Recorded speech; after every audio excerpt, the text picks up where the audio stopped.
I hope my screen is visible. Yeah, Yes, sir. let me start. Yes. So, very good afternoon to all the participants and also the organizer. I welcome you all for the 7 days national level FDP on the art of research. And I'll be talking about writing articles for Scopus and Web of Science journals. And as you know, that's a small update in my designation. So I'm a professor and head of electrical engineering department of the Ansar College of Engineering. So in today's discussion, I'll be talking about the research awareness. Okay, I'll be talking about research ethics. Okay, and I'll be talking about research guidelines and research metrics and research tools. So mostly, if time permits, I'll be talking about the research metrics because we know there is a separate time is required because we need some dedicated hours of time is required to discuss only about the metrics. If time is there, I'll be talking about the metrics, or else we'll discuss in some other occasion. Yeah. So let me start with the research awareness. So why this slide I kept is this is just to create awareness among the young researchers. So why we have to do the research. So with that motto in mind, so maybe already the doctorates are already there, and even a lot of researchers are there. But some young researchers will be there. So just to give awareness to them, this slide was kept. Okay, so here, I just want to discuss why we have to do the publications. So, it's a research publications, particularly on the research publications. Why we have to do this research publication? So, we have a lot of questions. Everyone, all the young researchers, even the experienced researchers, also they'll be keep questioning why I have to publish papers, publish research papers or the conference papers. Okay, there are certain reasons, there are certain objectives. Okay, so here I just listed the few primary objectives why we need a research publications. Okay, so I just kept the key points as well. So maybe you can look at it, dissemination of the knowledge. So as you know, when we do any kind of a research, it may be a minor level or it may be a major level. Whatever we do, okay, it has to be disseminated because it's all some kind of a new studies or sometimes we'll be having new findings. Okay, so when we have a new findings, obviously it has to be disseminated to the scientific community or the scientific society. Okay, so this is must. So this will happen through the one way of disseminating our finding is the research publications. And next one is the validation and peer review. As everyone knows, once the paper is submitted, it will go for a review. Okay, and it will be reviewed by the reviewers as well as the subject editors.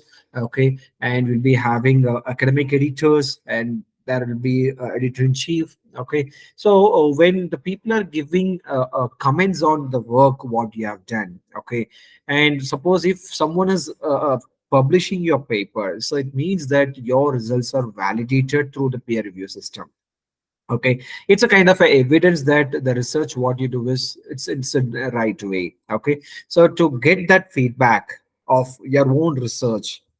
Okay, so research publications are very important. So maybe you might be questioning. So this even I can check with any of the subject experts. Yes, you can check with the subject experts, but when you submit paper to some quality or the renowned publishers, you'll be getting the quality review comments as well as the comments. It's not only from your peers. Okay, maybe from some other research community of some other country, so that will be very useful for you. Okay, if you get some kind of a critical comments, okay, so maybe you can fine tune your own research as well. So for this, obviously you need research publications and the advancement of science. Yes, so when we create any kind of a breakthroughs, okay, so assume that you have created or you have invented something new that replaces complete mobile phone technology, so then obviously this has to be communicated. So this see it, the communication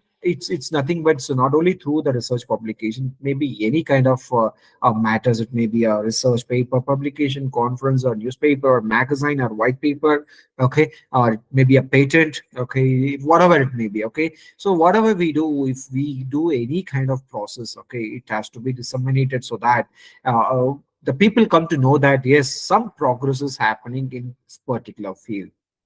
And nowadays, this is where the most of the uh, forcing on the faculty members, even as well as the students, scholars, or scholars, the recognition, academic recognition, even the career advancements. Okay, suppose if you want to complete your masters and PhD, yes, obviously you need to have the publications. And if you want to get any kind of promotions in your colleges or the universities, obviously the publications are, it's very important. As you know, throughout the world, there is a say that, okay, if you want to get a professor promotion, and you need to have the minimum H index of 30 to 40. Okay, if you have the minimum 30 to 40 H index, it's you're eligible to apply for the professor position. So that way, this is what I'm telling you is a global standard. Okay, this standard is used in most of the abroad countries. Even now, even in India also, the people started practicing it. Okay, so for all your academic recognitions or your promotions or your career advancements, the publications are required.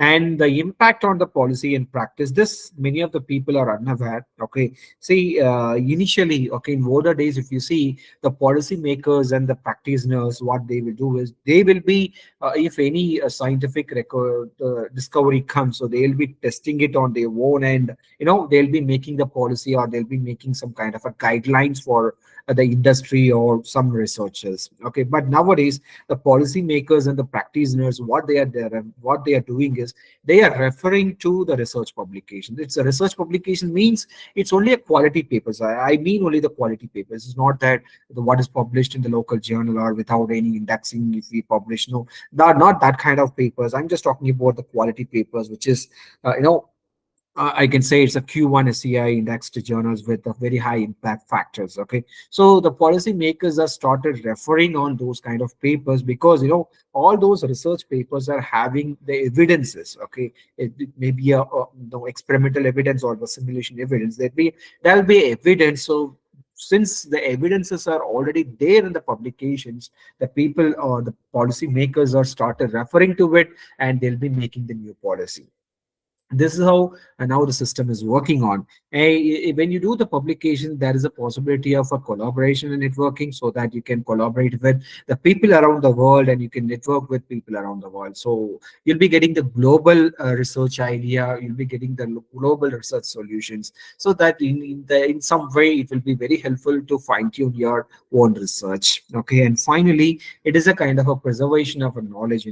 When we do something, it has to be preserved for your future generation. So this is what the few major the objectives of the research publications. Okay, so apart from this, so many things are there, but I feel these are all the very important things to be considered why we have to go for research publications.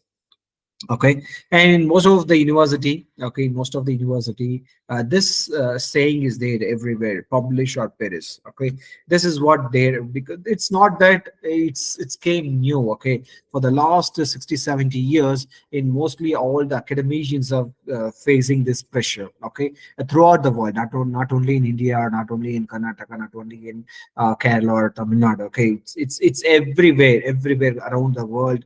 This pressure was there. Okay, but what I do is I just like to do and just show the interest on research, and finally you can do good publication. With publication you can get success also. So I just slightly rephrase that saying. It's a publish and succeed. That's what I just want to say. It's not a matter. Publication is not a matter, because when we do a quality research, then definitely you can have a quality publication. So that's what I just want to say: publish and succeed. So with this note, I just want to touch upon what is a research paper, what it should have. Okay, what are the restrictions is there. Okay, all those things I just want to discuss now. Okay, so as you know, I just want to give a brief overview on this. As you know, when you go for any kind of publications, as I said, we will be having different types of publications like research paper, conference paper, review papers, short papers, a letter. So we have so many kind of papers, so many kind of publications. Okay, but the research paper is always very important because it's a comprehensive document. Okay, research paper is always a comprehensive document, and also it is an evidence based document.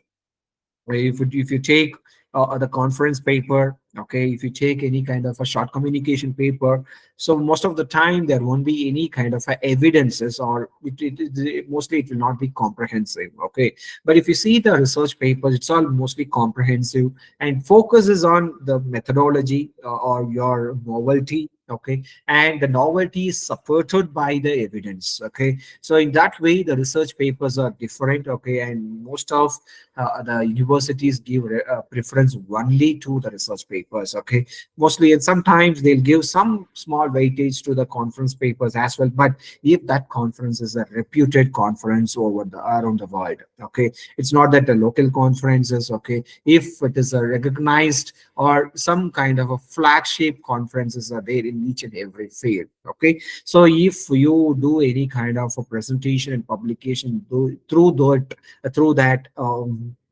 flagship conferences, and you will be getting recognized, or else everywhere most of the time your research papers will be recognized. As I said, it is the comprehensive document along with the experimental evidences. Okay, so when you want to write any kind of a research paper, and know how long it should be. Okay, if you want to write a paper, okay, if you want to publish your research paper in a Scopus or the Web of Science indexed journals. Okay, and what should be the constraints. Okay, that I just want to discuss. Okay, so as I said, we have different varieties of papers like a research paper, review paper, short communication letters, attitude. So many things are there, but my focus is on the research paper. I'll just give some few guidelines for what should be the length of your research paper.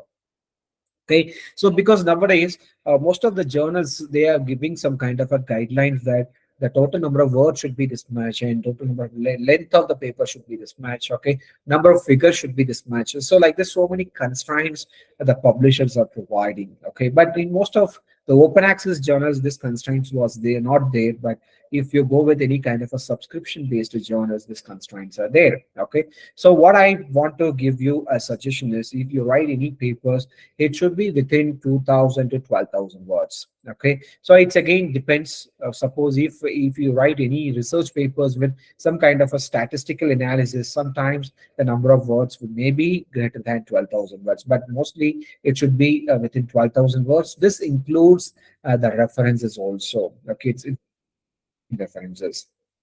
Okay, so if we are writing a short communication paper, okay, and the number of words should be around 2000 words, should be less than 2000 or around 2000 words. Okay, and if you write any research papers, commonly throughout the world the people use 4000 to 8000 words. But if you write any long papers or nothing but any review papers, if you write, the number of words maybe goes up to 12,000 words. Okay, as I said, suppose if your research is on mostly on the statistical analysis, then obviously that time maybe the number of words will be slightly go more than the 12,000 words. But this is what the standard template what I usually I'll prefer. Okay, so even usually I'll give suggestions to all the research scholars as well as the faculty and academic researchers. Okay, so but here you should not focus only. See here, what I said, it's only word length. Some journals are having the page length is also okay. Some journals will not accept more than 6 pages or 8 pages. Okay, if you take the top publisher in world is IEEE. Okay, if you take any IEEE publications, there is a restriction. It should not be more than 8 pages.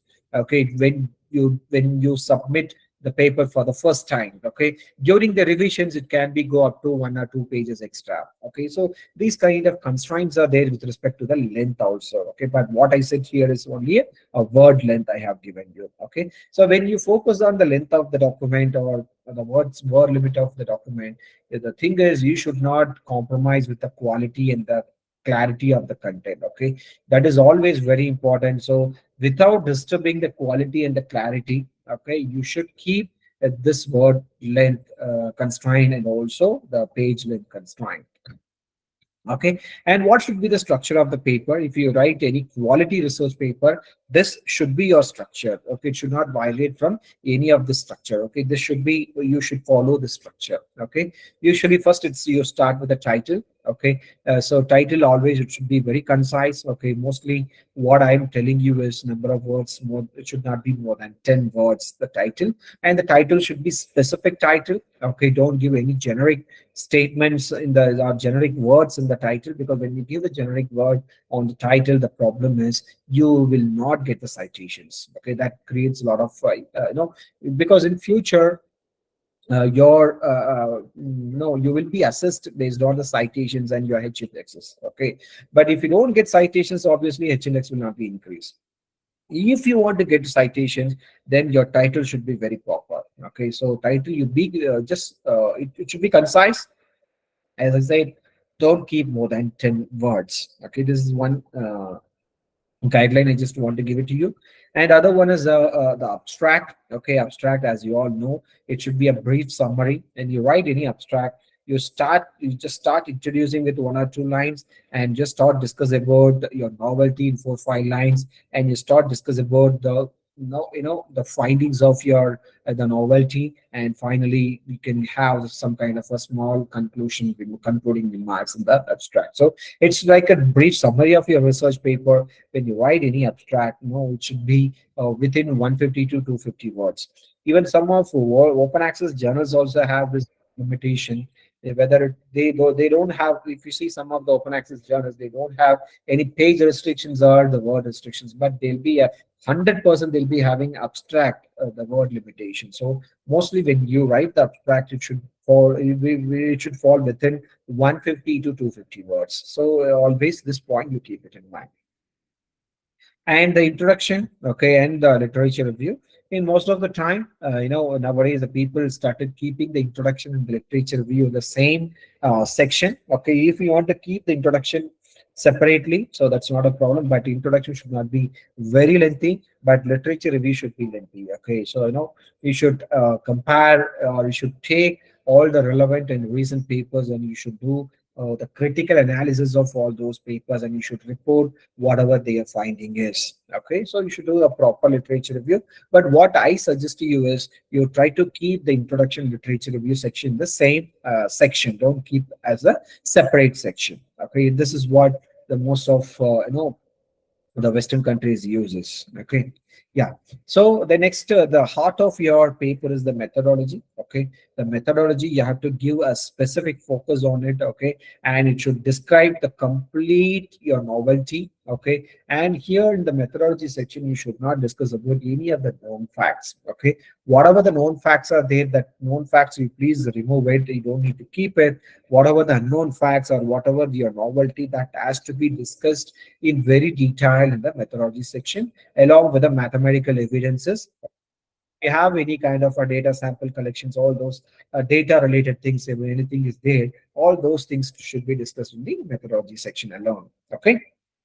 And the next crucial section of the research paper is the research section. Okay, and here if you see, most of the time, if I look at the papers written by the young researchers, mostly I could see only the photos of the pictures of some kind of experiment, or some pictures of any waveforms or something like that. It will be there. Okay, so but what we expect as an editor or the reviewer is, you should do the critical analysis of what the results you got it. Okay, and also you have to prove that why your method is performing better than other methods through your results. Okay, and because your results should address your research question. That research question already you'll be discussing in the introduction section. Okay, and your results should address those research questions, and also it should be, or it must be, supported by the evidences and the statistical analysis. So statistical analysis may not be required for all the papers.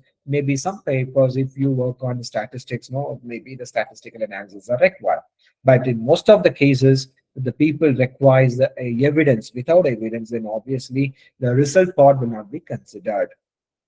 Okay, but you should do the critical analysis. Okay, and after that you need to have a separate section for the discussion section, or else you can combine this discussion section with the results section also. Maybe you can keep the section title as results and for the discussions. Okay, maybe that way you can keep it here in the discussion section. What you have to do is you have to analyze and you have to interpret the results what you achieved in the previous section, and that is with respect to your research questions and objectives what is mentioned in your introduction part. Okay, and here the discussion section itself we have to discuss about the challenges what you faced when you do research, and what are the merits and the demerits of your research, what are the method what you have proposed. Okay, all those things to be discussed along with the support of the result analysis in the previous section. Okay, this is always mostly 90 percentage of people they are not focused on this discussion section, but I'm just keep telling you, please keep one separate section for the discussion, and there you have to analyze the results what you have achieved. Okay, and the conclusion section, as you know, the conclusion, it should summarize the key findings. Okay, and also it should restate the research questions and objectives what is raised in the method or introduction section, and also it should give the concise summary. Okay, always you keep it in mind, the phrases in abstract and phrases in conclusion should not be same. Okay, this point always you keep it in mind. Okay, there should be a connectivity, but the phrases should not be same. Okay, that point you keep it in mind, because if you see the abstract is also looks like a summary, and this is also a summary, but here it will be like you have to summarize the key findings and the implications. That's where it is different from the abstract section. Okay, and even the future scope also you have to discuss. Okay, in the conclusion section itself you just discuss about the future scope, because nowadays that is a mandatory requirement from all the journals. When you provide the conclusion, you should give the future directions of your research as well, so that is also must. So along with the conclusion section you can include the future extension or future directions. Okay, then after that you'll be discussing the references. Okay, and here the references also you have to give a lot of the importance to the references, because the references what you select is whether it is correct or not. Okay, or you whether you're doing research in a right path or not, that will be assessed based on your references, what the papers what you referred. Okay, and whatever the papers you referred, that should be relevant to your work, and that should be a recent work. Okay, you should not refer to the old papers. Okay, you should refer to the new and relevant papers, so that you'll be having some kind of advantage. So most of the time you'll not get any kind of a disk rejection if you go with the new and relevant references. Okay, this is, and when you list the references, obviously it has to be cited throughout the paper with proper citation. So these are all the mandatory requirements when you write any kind of research paper. And sometimes, suppose if you feel some of the tables or the figures or some of the discussions are not important in the main text of the paper, suppose if you want to keep those informations in the paper itself, so for that you can use the appendices section. In the appendices section, you can discuss all your supporting materials, okay, or supporting or supplementary material that if you feel it is not essential in the main body of the paper. Okay, then after that you have to disclose, or you have to declare, you have to give the declaration, acknowledgement, okay, and ethical statement, and the data availability statement, author contribution statement. Okay, all those declarations we have to provide nowadays. These are all mandatory things when you submit any papers to any of the reputed publishers.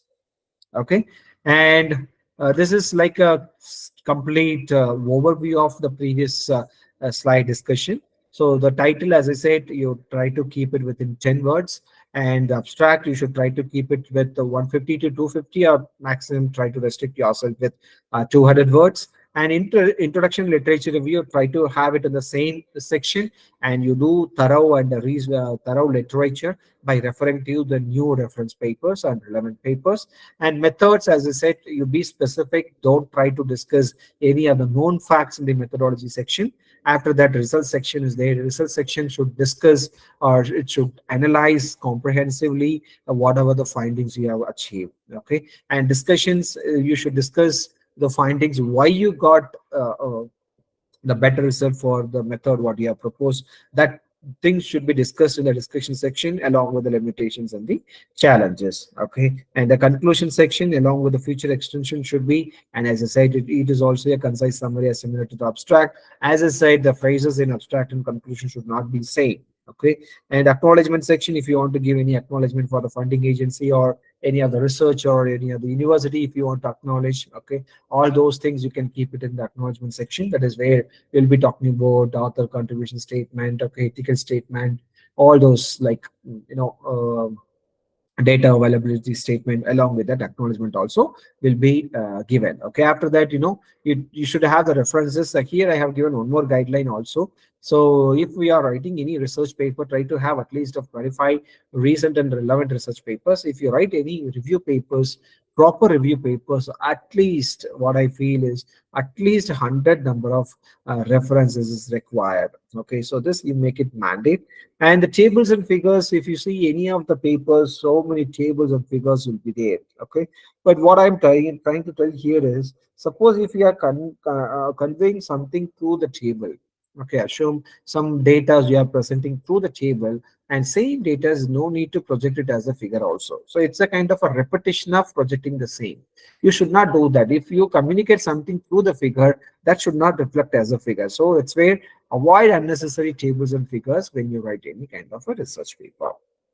Okay, so this is how the structure of the most of the scientific articles or scientific papers which is submitted to the quality research publications. Okay, so if you follow this, then obviously the structure of your paper also will be improved, and there may be a chance to avoid all the desk rejections of any journal. Okay, apart from that, one more point is also I kept it here. You can see that it's a cover letter. So cover letter is also very important when you write any papers, when you submit any papers to any of the journals. So you please try to give some time for writing a cover letter, because most of the time, if you see the editor-in-chiefs, the editor-in-chief, they will not be mostly reading your paper. Okay, just they'll see the overview of your paper, just to see the novelty of the paper. So they should not search where is the novelty and all, right? So those novelty statements and all, it has to be disclosed in the cover letter itself. So most of the time the editor-in-chief will read the cover letter.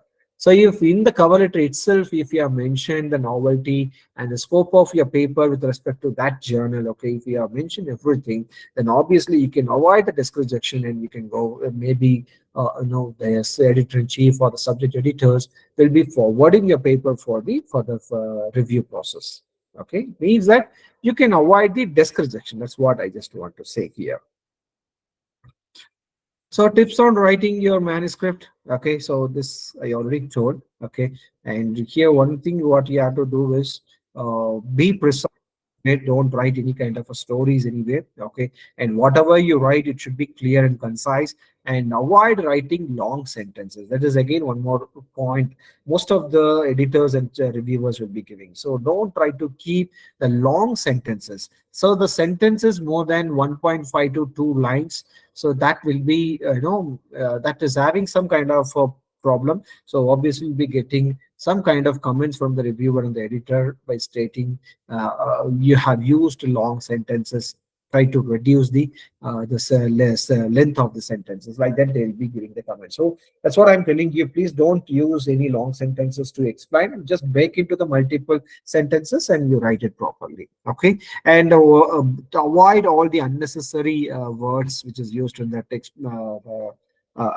Research paper, and also don't try to use the official communication way of writing the papers. It's a technical paper writing, and whatever the word you keep it inside the paper, that should be a technical paper. You should not have any kind of formal words like we have done, our paper do this, our project did this, like that. And all, you should not use any kind of a formal discussion. It should be a technical discussion. You should use only a technical words. Okay, once you write any paper, just take the paper and read the paper aloud, so that you'll come to know where you have made the mistake. Sometimes there may be a grammatical mistakes, and sometimes there may be a typo errors. Okay, so in order to avoid all those grammatical mistakes and typo errors, so you have to read the paper continuously aloud, so that you can come to know where the problem is, where the grammatical mistake is, where the typo error is.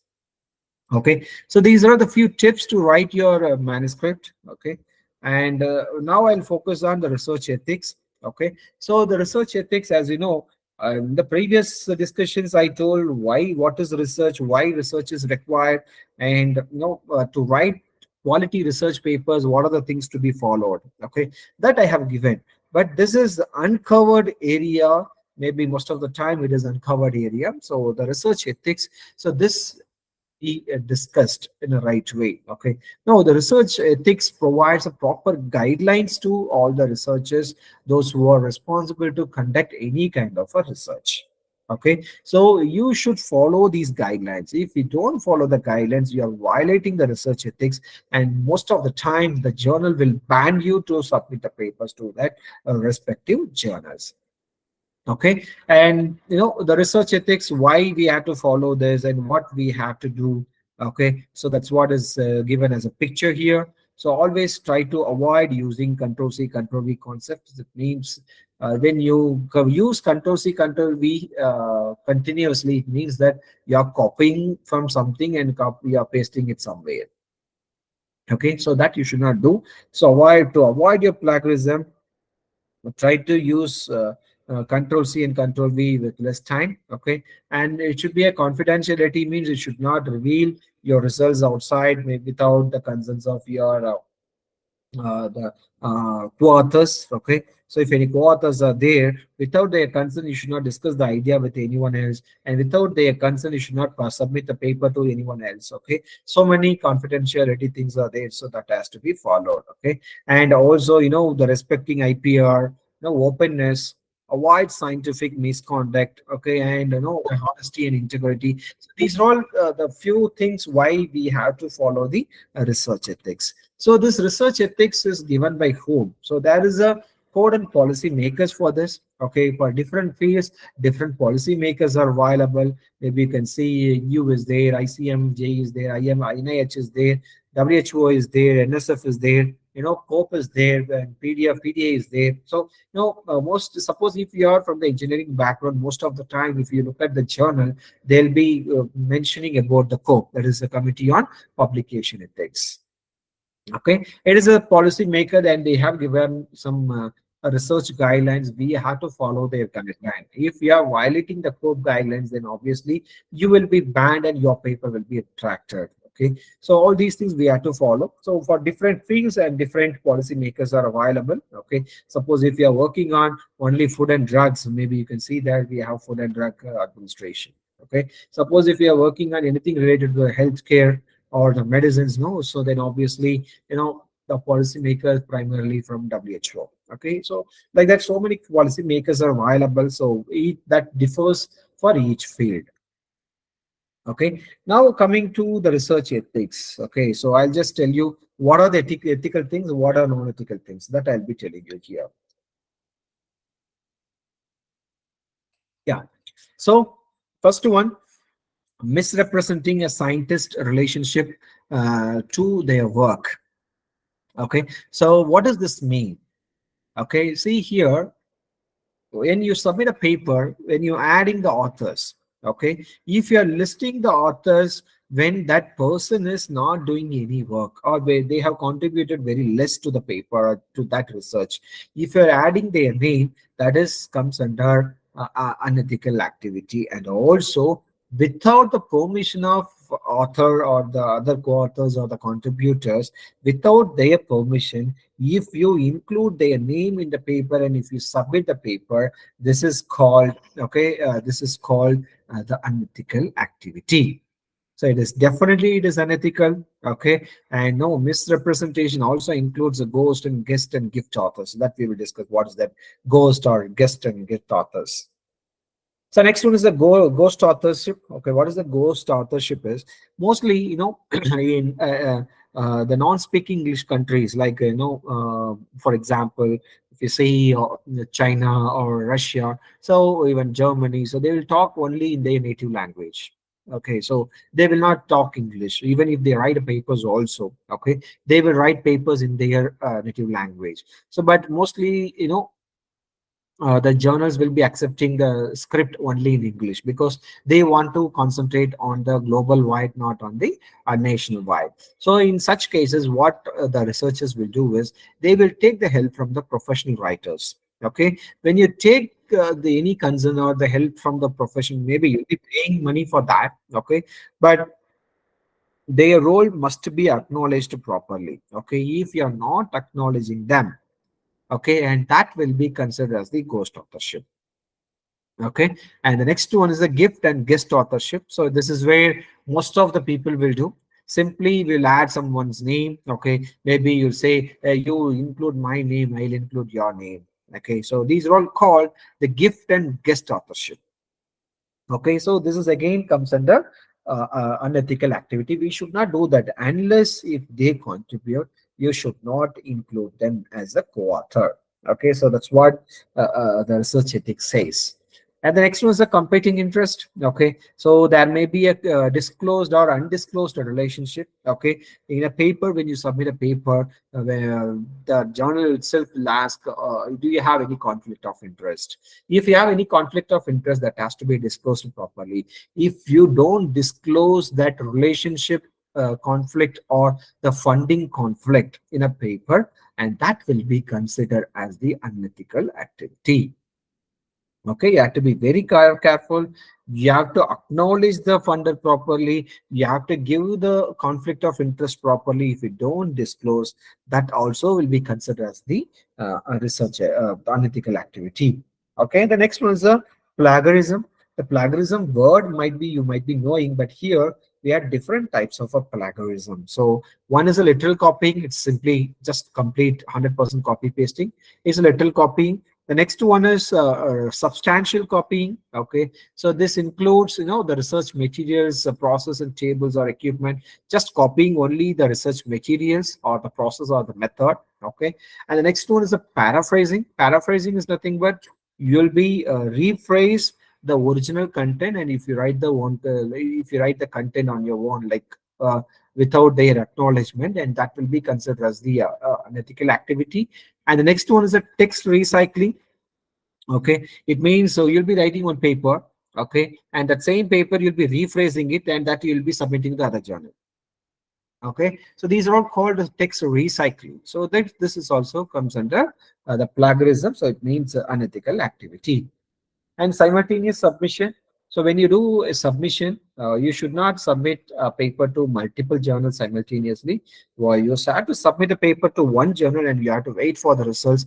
Once the result is positive or negative, based on that only you have to take a decision. Maybe you can submit a paper to the next journal, or suppose if you get the positive comments and you just address the comments, and you have to submit to the journal. Okay, so recently I just want to give you one case. You see, one paper I have reviewed. Okay, in X journal, I have reviewed the paper. Okay, and I have rejected the paper because the novelty is less, and the scientific quality of the paper is also not up to the level of that respective the journal standard. Okay, I have rejected the paper. But if you see after 1 month, okay, the same paper was accepted by other journal. Okay, and the paper was accepted, and that paper is also published.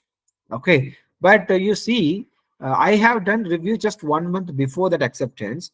So before I received the paper for review, and they have submitted paper to that respective journal 1 month before. So just 2 months before only they have submitted the paper to that X journal. But what that author did is he did multiple submissions. Okay, so he submitted to Y journal before submitting to the X journal. Okay, since the Y journal was making delay, he submitted to the X journal. So the paper came to me for reviewing. I rejected. When I rejected, within a month, the same paper was accepted in the other journal. Okay, so this is completely unethical activity. You should not do that. You should not do any kind of a simultaneous submission or the duplicate publications also you should not do. So duplicate publication in the sense, when you publish a paper, you take the same content or the portion of the same paper, and you should not publish as a new paper. That is again duplicate publication. And duplication by paraphrasing, so that you take your own paper and you'll be rephrasing it and you'll be submitting to the other journal. That also you should not do that. That we call it as a text recycling or the duplication by paraphrasing. The next one is some of the journal, as I said, they'll be publishing in their own native language. For example, if the paper is published in Chinese language, what the people will do is they will take the paper, they will translate it, and they will publish it as a new paper in the English printed journal. Okay, so that is also considered as a unethical activity. You should not do that. Okay, so and the next one is the manipulating data and manipulating data images. Okay, this is what in most of the cases it's happening. Okay, so research fraud, they'll say. So research fraud is publishing a data or the conclusion that were not generated by the experiments or observations. Okay, just they will take the old data or the old pictures of someone and they'll do some kind of a manipulation. Okay, and they'll be publishing it. Okay, maybe it is intentional or maybe without knowing it they have done it. Okay, whatever you do, manipulation of the data or the manipulation of the images are considered as a research fraud. Okay, so that you should not do that. Okay, and the salami slicing, so this is also you should not do. It means that writing one paper, simply breaking that paper without having any meaning, simply breaking that paper and publishing in multiple journals. So this is called salami slicing, and this also considered as an unethical activity. You should not do that. Okay, because without any meaning it is sliced and it is submitted to multiple channels. So again, obviously, it's when it is not having any meaning and published, then it creates a problem for the respective author. So you should not do that. Don't do any salami slicing. Okay, so why we have to publish paper ethically? So initially I told how to publish. Now I'm telling you, publish with ethics. That's what I just try to say. So if you publish paper with ethics, it ensures the scientific progress. Okay, and also it protects life and plant. So maybe you can ask, so how it protects, if I do research ethics, if I follow the research ethics properly, how it protects the life and plant? As I said, your papers are the evidence for the policymakers. If the policymakers are making a mistake by referring to your wrong statements, okay, then obviously that may spoil the planet, right? So that may spoil the life of some others. Okay, that's what. So if you do if you follow ethics, publication ethics, then obviously it protects the life and planet. Okay, it promotes the ethical behavior, and it is good for your reputation. So you'll get good reputation also if you do ethical publication. And finally, there is no way, and this is the only way to publish a paper nowadays. Okay, nowadays there are a lot of channels to catch hold. If you submit a paper to multiple places, or if you slice the paper and submit to somewhere, and translating paper to somewhere, okay, there are a lot of checkpoints are there. So they will easily get you, and if they get you, then obviously you will be banned to submit a paper and you'll be banned to publish a paper at all. Okay, so like that, so many constraints are there nowadays, so please be careful. Okay, and the research guidelines. Okay, you had to, or I told how to write a paper, and why you have to follow the ethics I told. Now, how to choose the journal. Okay, that also we will discuss now quickly. Okay, so when you select any journal, you should see what is the scope of the journal. Okay, whether it is matching with your the concept or your paper scope, and who reads the journal, that also you have to see, and how prestigious is your journal in that respective field, so that you'll be getting more readers. When you get more readers, then obviously you'll be getting more citations, and how long the paper or how long that respective journal takes time to publish the paper. Okay, and these are the things you have to see. And also finally, as I mentioned, now most of the journals are moving towards the open access model. When they go towards the open access model, then we have to pay the article processing charge. Okay, so you have to see that whether that the article processing charge is affordable by me or not. Okay, if it is affordable, or if it is affordable by you, or if it is affordable by your university, or if it is affordable by your funders, then obviously you can go for it. Okay, so in this way only you have to select the journal. Okay, and indexing. So when you submit any paper, you have to see the first two indexing. This is very, very crucial. Okay, the first indexing is a Web of Science indexing.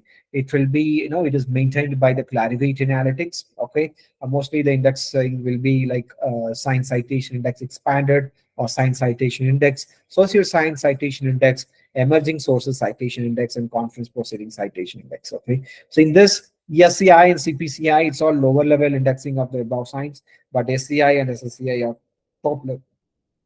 top level indexing under the Web of Science. Okay, and in Web of Science also we have a different quartiles. Okay, top 25%, 50%, 75%, 100%, so like that we have a different quartiles. Okay, and this quartile is completely different from the Scopus quartile. And the Scopus, as you know, the Scopus indexing, this is a well-known indexing databases. Okay, that you might, many of you people might be knowing it. And the Scopus indexing database is maintained by the elsewhere. And here also we have a quartiles Q1, Q2, Q3, Q4. But this quartile is completely different from the Web of Science quartile. So, for example, if you want me to tell, assume if one journal is in Q1 of Scopus. Okay, Ashwin, one journal is indexed by Scopus and it is in quartile 1. Okay, so the same journal may not be in Q1 Web of Science. It may be in Q3 or Q4 Web of Science also. Okay, so always the quartile of Web of Science is the top level. Okay, then after that the Scopus indexing databases will come. So the quartile of the Scopus as well as Web of Science, both are different. Don't try to confuse. Okay, both are different. So mostly nowadays the people started using this mantra, quartile mantra. Okay, but this quartile mantra, mostly the people are talking about only the Scopus quartile. As of now, the people are not talking about the SCA quartile, but soon in India also this practice will come. The people look at the SCA quartiles as well. Okay, so but you should aware of all those things. Okay, apart from that, we have so many indexing. So well-known indexing is Google Scholar and UGC is there, and apart from that, Ebasco, Cosmos. Okay, Medline, DOA, EI Compentex. Again, EI Compentex is also given by the elsewhere. Okay, and PubMed is there, Aldrich Web is there. So these are different indexing databases. Okay, but you see that in most of the journals, or if you see the local journals also, they'll be mentioning the journal impact factors 15, 20, like that they'll mention. So those are all fake impact factors. Impact factors should be given only by the Clarivate Analytics. Only for Web of Science indexed journals there is an impact factor, not other than Web of Science indexed journals there is no impact factor for the journals. If some of the local journals are having that impact factor, that is not given by the Clarivate Analytics, it's not authenticated. It's simply they'll be giving some numbers, maybe some local indexing databases, they'll giving some kind of a numbers to them and they'll be projecting it. Okay, so please don't believe those impact factors. If the impact factors are given by the Clarivate or it's a Web of Science, if it is listed, then that will be the authenticated one. So that only you have to consider. Okay, and this you might be knowing the predatory journals. So we have a lot of predatory journals. Every day you'll be getting emails to submit your papers. If you submit the papers within 2 days, you'll be getting acceptance. After acceptance, immediately you'll be getting some kind of invoice to pay some money. They'll ask you to pay some $500, $1,000, like that. So they'll say that it's a CA index journal, Scopus index journal, UGC journal, like that. They will say, and since you got the result within 1 or 2 days, you'll be immediately paying the money, and they will also publish the paper. Then finally you'll come to know that that journal is a predatory journal. Okay, so the predatory journal or the fake journals are nothing but, okay, it's nothing but predatory or predatory journals or the fake journals are nothing but, on repeated journals name, they will open one clone website. Okay, and they'll be maintaining the same data what is available in the original website. They'll be maintaining the same data, everything. But if you look at the domain, or the domain will be changed, or some XYZ will be changed. Okay, it looks like an original website, but that's not the original website. Okay, so likewise, so many or the predatory or the fake journals are available in online. So please don't be aware of all those predatory journals. If you want to get more information on the predatory journals, okay, so try to refer these websites. Okay, and also always try to suppose if it is a SCI journal or Scopus indexed journal, you try to check whether journal is indexed by Scopus or SCI in the respective website. If you want to check Scopus indexed journal, go to scopus.com, and there you just click the sources. There you provide the journal name and try to find the journal name, and there in the Scopus itself, they'll be giving the homepage for the journal, so that you click it and go. Okay, so even nowadays, even the clone journals are cheating the Scopus team also. So that also they are finding it, but that kind of fraudulence is still available with Scopus also. But still now Scopus is taking some actions, so they are just removing all those clone journals. Okay, so but what I'm telling you, please aware of all these things, and before submitting paper, you please double check with known people, or directly you contact the publishers. Okay, whether the journal website is having clearly mentioned about the peer review process and the fees charged, and also you check whether it is possible to recognize the editorial board members. If it is possible to recognize the members, try to interact with them and just send a mail to them whether this journal is a fake or the original website. So like that you can check it. Then once you clarify everything, then you can go for the submissions. Okay, so this is the way to avoid the predatory journal. There is no other ways to avoid the predatory journals. Okay, and these things you might be knowing, so this I don't want to cover. So yeah, so as I said, you don't please don't do any multiple submissions. If you do multiple submission, then you'll be caught, and no, you'll be banned to submit the papers. Okay, and the plagiarism is also very important. When you submit any papers, it has to be scanned through the plagiarism softwares like Authenticate, Turnitin. Okay, these are the professional softwares around the world, widely accepted professional plagiarism tools. Okay, check your paper through this and send the paper. Okay, so it should not be plagiarized. And nowadays even the Turnitin is having another option called AI detection also. If you write the paper using any kind of a chat GPT, any kind of AI tools, then it will be caught by the Turnitin. So because it has the AI detection as well. But nowadays, a lot of the journals are using this Turnitin to check your the similarity. So along with the similarity report, it also gives the AI report. If your AI score is more than 15 or 20, and you will be, your paper will be immediately rejected.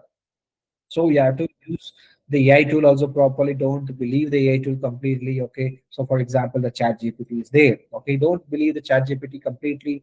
Look at the data, whether the data is correct or not, and look at the statement. Okay. Just check everything and before submitting the paper. If you don't have a Turnitin, try to have some kind of online AI detection tools are available. Try to check the small content of your paper with the AI detection tool. Then you'll come to know what will be your AI score and all. Okay, but what I'm suggesting is don't try to scan your paper through any online free plagiarism software. So if you do that, some of the time, most of the time, your paper will be stolen. So they'll take all the data. Okay, they'll publish somewhere, and you might not be knowing all those informations. Okay, so please don't scan your papers through the online free plagiarism tools. So use always the professional tools, the maybe the Authenticate or the Tornado, the right tools for that. After doing final check, submit the paper. So way to submit, again, we have thousands of journals, right? So when we have a thousands of journals, we don't know where to submit the papers. Okay, so nowadays the publishers have made some kind of the AI based recommendation tools. So if you provide the abstract or the title of the paper, okay, and based on the keywords available in abstract and the title of the paper, this publisher itself giving some kind of recommendation to submit your paper to some other XYZ. Maybe I'll give a quick demonstration. Okay, so maybe I'll just go to the journal elsewhere journal finder. So this is the site. It is given by the elsewhere. Okay, and here this is the site journalfinder.elsewhere.com. Okay, you can observe that it is asking you to provide the abstract of the written paper. So I'll just open any of the papers. Okay, I'll just open some papers, and I'll just put it here. So maybe I have some open access papers. Okay, I'll just take this. Okay, I just take this content. Okay, so I'll just take this content abstract. So assume that you have written. Okay, you have written the abstract. Okay, and I'm just putting it here in this box. Okay, after this, what you do, just click find journals. So based on the keywords present in this, okay, you see that elsewhere itself find some good journals for this particular abstract. Okay, so here you can see these are all the journals suggested by the elsewhere, and here you can see the impact site score, impact factor, acceptance rate, first time to first decision, time to publication, and the cost of it, whether it is open access journal only or it is subscription option also there. Everything you can check it. So suppose if you feel this journal is very good, okay, if it is really relevant to your work, if it is really affordable, if it is open access journal, then directly select it and you can go for the submissions. You can see that submit paper is there. So directly you can go and submit your paper. This is how you have to find the respective journal for your paper. Okay. So maybe,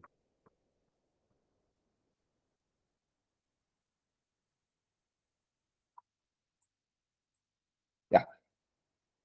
So based on the any recommendation system, you can see the IEEE recommendation system as well, Springer, Taylor and Francis, Wiley. Okay, apart from these, first five are given by the publisher, then say other two are it's open. It's like any journals you can check. Okay, so these are all some journal finders are available. Use those journal finder and select the proper journal and submit your paper.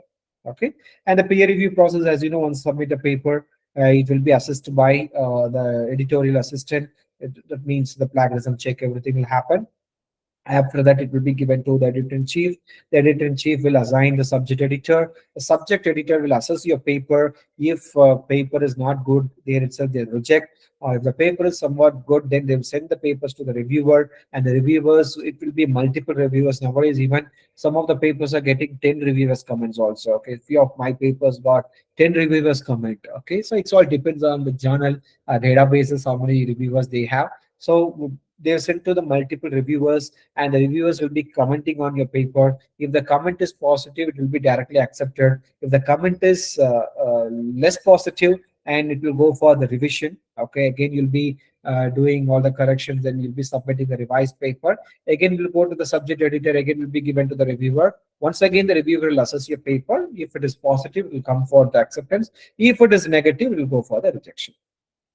Okay, so once it is accepted, it will go to the protection department, and protection will start making your proofreading, and also they'll ask you to sign the copyright forms, everything. Then once everything is done, then finally the paper will be published. So this is how the peer review system of most of the journals. Okay, so once you submit the paper, yes, you just see, wait for the decision. If it is accepted, it's fine. If it is rejected, take the comments positively and submit a paper to, or just try to address the comments, whatever the comments given by the reviewer. Try to address the comments and submit the same paper to some other journal, some other relevant journals. Okay, so these are the things, or the guidance you have to follow when you write any papers, or when you write or when you submit papers to any journals. Okay, so with this, I just stop my discussion because so many points are there to discuss, but I just stopped my discussion. So finally, I just want to tell you a few things here. So if you are a researcher, okay, if you are a researcher, you should have some kind of a research profiles. Okay, so that I'll just tell you first. What are the things you should have it. Okay, so yeah. Maybe if you're a researcher, you should have a profile in Scopus, in in social media websites like medias like ResearchGate, Academia. Okay, maybe you can have your own websites as well, so that you can disclose all your research findings through your profiles. Okay, so that the people will contact you. You'll be getting wide network. You'll be getting some kind of a collaboration opportunities, everything. Okay, so try to have research profiles in Scopus, Google Scholar, in Web of Science, ORCID ID. You should have the ORCID ID. Okay, so many profiles are there. You please try to create all those profiles immediately. So those are the mandates nowadays. Okay, so with this short note, I just want to acknowledge. I acknowledge the contents of the other peers of whose contents are being used to comprehend the subject better, and I do so solely for academic purposes. There is no commercial purposes here. I do not claim ownership for any of the contents of other peers. Okay, with this acknowledgement, I would like to thank you all people, for patient listening to this presentation. So I welcome you all for any kind of a discussion. Okay, you can contact me through my email ID or the phone number. Okay, if you have any doubts, you can ask at any time. That's not a problem. So with this, I'll just hand over the session to the organizer. So, ma'am, please take over.